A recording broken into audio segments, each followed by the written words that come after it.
Today, we're going to continue our look at pericyclic reactions, this time tackling cycloaddition reactions. A cycloaddition is the reaction of two separate pi systems to form a ring. This makes it different than an electrocyclization, which is one pi system closing to form a ring. So, in a cycloaddition reaction, the ends of two separate pi systems connect to form two new sigma bonds, and that completes a new ring. So I've got a couple of examples. The first one is really the simplest one imaginable. Here I have two molecules of ethene combining to form a ring, a four-membered cyclobutane ring. Remember that the mechanisms for all of these pericyclic reactions are one step, they're concerted mechanisms. In this case, the pi electrons from one pi system attack the end of the other pi system, forcing electrons off, which then attack the opposite end of the original pi system. Cycloaddition reactions can be described in terms of the sizes of the two pi systems that are being combined. In this case, because I have a two-atom pi system on the left and a two-atom pi system on the right, this is described as a 2 plus 2 cycloaddition. The second example shows a four-atom pi system combining with a two-atom pi system. So this is going to be a 4 plus 2 cycloaddition. And remember to always put the higher number first in brackets. Because we have three pairs of pi electrons moving around, we're going to have three curved arrows to describe the electron movement.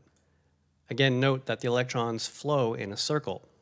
In this case, a 4 plus 2 cycloaddition is going to create two new sigma bonds and form a six-membered ring, in this case, cyclohexene. Now remember, with electrocyclizations, we only had to worry about one frontier molecular orbital, and that was the HOMO. But in cycloadditions, because we actually have two separate pi systems, we actually need to worry about two FMOs. In a cycloaddition, the HOMO of one of the pi systems combines with the ends of the LUMO of the other pi system. And just like we saw with electrocyclizations, the ends have to combine in phase in order to form new bonds. Again, we call that a symmetry-allowed process. Now, if you think about it, we're adding stuff across pi bonds. In fact, we're adding stuff across two separate pi systems. Just like with electrophilic addition reactions to alkenes, we have to be concerned with the stereochemistry of the process. If you remember, electrophilic addition reactions to alkenes can proceed through either a syn or an anti-stereochemistry. In cycloadditions, adding the two ends of one pi system to the same side of the other pi system is called a suprafacial reaction. It's essentially a syn-like process. If the ends of one pi system add to the opposite faces of the other pi system, we consider that an anterofacial addition. It's essentially an anti-like process, adding things across the pi bond on opposite sides. So here I've got a couple of examples using simplified molecular orbital diagrams to demonstrate each process. To do this, we have to pick the HOMO of one pi system and combine it with the LUMO from the other pi system. And again, it's the symmetry of these frontier molecular orbitals that's important. So let's say we combined two pi systems where the HOMO and the LUMO had the same symmetry, in this case symmetric. Now let's focus only on this top pi system. You can see that in this case, the two ends of the bottom molecule are adding to the same side, the same face of the top molecule. They're both adding to the bottom side of the top pi system. And since we're adding the two ends of this lower pi system to the same side, the bottom side of the top pi system, that is a syn-like addition, so that is a suprafacial ring closure. Suprafacial cycloadditions are actually really common because there are no restrictions on the size of the ring that can be formed. So let's take a look at what happens when you combine two pi systems where the FMOs are out of symmetry with one another. In this case, I'm going to take the top molecule and its pi system having a symmetric HOMO, and then the bottom pi system having an asymmetric LUMO. So here, in order for the orbitals on each end of each pi system to combine in phase, the lower molecule has to add to opposite faces, opposite sides of the top molecule. So on the left side, the bottom molecule adds to the bottom face of the top molecule to combine in phase. On the right side, the lower molecule actually has to add to the top face, the top side of the top molecule, in order to combine in phase. And since we're adding the lower molecule to the bottom face on the left and on the top face on the right, that is an anti-process, so we call that anterafacial. Anterafacial cycloadditions are a lot less common because there's a restriction on the ring sizes that can form. The two combined pi systems have to encompass at least 7, often 8 atoms in order to have enough flexibility to add across the molecule. So let's take a look at some specific examples. Here I've got another 4+2 cycloaddition, combining butadiene and ethene. We saw this one before. It's going to make cyclohexene. But this time we're going to look specifically at the FMOs and how they combine. And that's going to tell us whether this reaction is going to occur under a suprafacial or an interfacial process. So the butadiene on the left has a 4-atom pi system, and it has 4 pi electrons. So we know we have Psi1 through Psi4, and we populate the orbitals starting on the bottom, filling Psi1 and Psi2. Note the thermal conditions in the reaction here, so we know everything's going to be in the ground state. For the ethene on the right, we've got 2 atoms in our pi system, so we have Psi1 and Psi2, and we have 2 pi electrons, so we populate Psi1. Now remember, with cycloadditions, we need to use the HOMO of one system and the LUMO of the other. And at this stage, it really doesn't matter which one is which. In real reactions, there are reasons why you would choose to use the HOMO of one molecule specifically and the LUMO of another, but for us, we're not going to worry about that.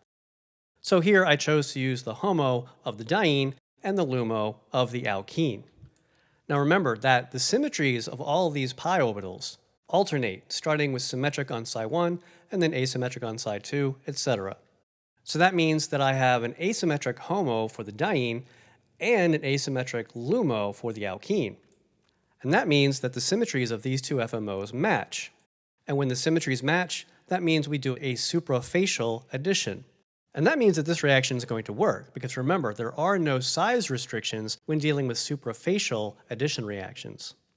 Now let's take the exact same molecules, but now do the reaction under photochemical conditions. Remember, we're going to have the exact same orbitals and the same number of electrons as we had before. But the identities of the FMOs involved are going to change. An important thing to recognize here, because we have photochemical conditions, you only actually excite one molecule. And again, for our purposes, it really doesn't matter which one. So here I chose to excite the diene, promoting an electron from Psi2 to Psi3. Now, since I've excited one of the molecules, I have to leave the other one alone. And the reason for that is purely statistical. Excited state molecules are high in energy, they're unstable, and they want to collapse back down to the ground state. That means there aren't very many of them at any given time. So the odds of 2 excited state molecules combining, literally encountering one another, is very, very low. It's far more likely that one excited state molecule will encounter one of the many, many ground state molecules that are floating around. Now, by exciting the diene, that changes the FMOs here. Now the HOMO is actually Psi3, and that gives us a mismatch in the symmetries of our 2 FMOs, symmetric for the HOMO of the diene and asymmetric for the LUMO of the alkene. And as we saw before, when the symmetries don't match, that requires an anterafacial addition reaction. The problem here is that the combined pi systems only encompass 6 atoms, and a 6-atom ring transition state is simply not flexible enough to accommodate an anterafacial reaction. And that means that in this case, there is no reaction. And that contrasts greatly to what we saw with electrocyclizations. Any given electrocyclization could occur under thermal or photochemical conditions. You just got a different stereochemical outcome. For cycloadditions, some reactions are only going to occur under thermal conditions, and some are only going to occur under photochemical conditions. And you've basically just got to do the math. If you're making a ring size that's very large, say 7 or 8 atoms or more, then it really doesn't matter. Either process is going to work. But for 6-atom rings and smaller, only suprafacial reactions are really possible. So for the rest of this lecture, we're going to focus on what is absolutely the most important, heavily studied cycloaddition of all, the Diels-Alder reaction. The examples I've been using are, in fact, Diels-Alder reactions. It's a 4+2 cycloaddition between a diene and what is often referred to as a dienophile, a lover of dienes. Most of the time, the diene is some kind of an alkene, but other things can react as well, like alkynes, as you'll see. So this is the example we saw before, right? Butadiene reacting with ethene to form cyclohexene. Now, as drawn, this is a pretty crummy reaction. Diels-Alder reactions work a lot better when there is some kind of an electron withdrawing group attached to the dienophile. So here I've got this nitrile reacting with butadiene. The cyano group of a nitrile is a pretty powerful electron withdrawing group. In fact, if you remember the deactivating groups we talked about when looking at EAS chemistries on benzene, it's the same kind of groups. They can be electron withdrawing through either resonance or through induction. The most common are carbonyls, but also nitro groups and the nitrile group. Regardless, it's the same kind of a reaction. Here we simply now have a substituted cyclohexene as the product. So in order for a Diels-Alder reaction to work, the ends of the diene have to approach the ends of the dienophile. In a diene, we have a single bond in between the two alkenes, and that single bond has free rotation. So in butadiene, for example, we can have two different conformations of the butadiene with respect to that single bond in between the two alkenes. If you look at the shapes of these two conformations, they kind of look like a cis and trans relationship that we talked about with alkenes. Except it's not the same thing. Cis and trans are words we use to describe the stereochemistry of an alkene. And cis and trans isomers of an alkene are actually discrete separate molecules. They can't be interconverted without breaking a bond, the pi bond, for example. Here we're looking at conformational changes, changing the shape because of a free rotation along that single bond. But because these shapes do resemble the cis and trans isomers of an alkene, we refer to these as S-cis and S-trans, sometimes also called cisoid and transoid. You can think of the S as standing for single, like single bond. So remember, these are conformational changes. There is free rotation here. And that means that butadiene is constantly changing from the S-cis to the S-trans and an infinite number of things in between. Now, because we have to bring the two ends of the diene together to bond to the two ends of the dienophile, that means that only the S-cis conformation is going to work. And for butadiene, that's fine. This molecule has free rotation. It can adopt an S-cis conformation, so it's going to be able to react. In fact, some molecules are locked into an S-cis conformation, something like 1,3-cyclohexadiene, for example. The free rotation here on that single bond between the alkenes is limited because the molecule is looped into a ring. It's essentially always in an S-cis conformation, so it reacts really well in a Diels-Alder. But it's important to realize that there are in fact dienes that are locked in the S-trans conformation.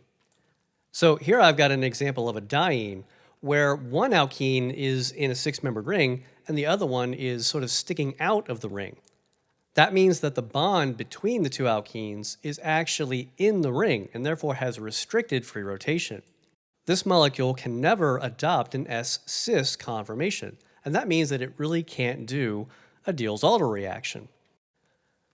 The last thing we're going to look at are the stereoselectivity issues that arise when doing cycloadditions, and we're going to restrict this only to the Diels-Alder reaction. Now, because we're combining two separate pi systems, it's a little more complicated than what we saw when we looked at the stereoselectivity of an electrocyclization, which only dealt with one pi system.